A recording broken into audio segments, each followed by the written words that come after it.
Dans les lectures précédentes, vous avez appris quelques techniques pour afficher des messages à un visiteur à l'aide d'une boîte de dialogue d'alerte.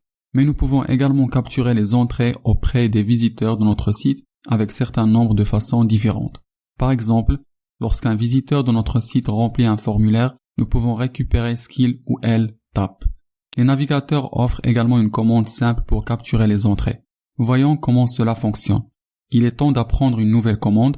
La commande prompt vous permet de poser une question et obtenir une réponse. Il ressemble à ceci. Vous utilisez cette commande pour poser une question et comme pour la commande d'alerte, vous devez fournir un message. Allons exécuter cela et voilà notre boîte de dialogue prompt. Cool. Donc je peux taper François ici et puis appuyer sur le bouton OK, mais que se passe-t-il à la réponse que je viens juste de taper?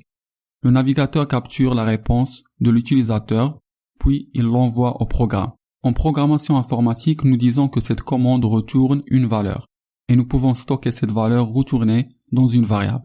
En d'autres termes, nous pouvons capturer ce que l'utilisateur a tapé pour l'utiliser dans notre programme en affectant la valeur retournée à une variable, de cette façon. Et n'oubliez pas d'ajouter le point-virgule à la fin de la ligne.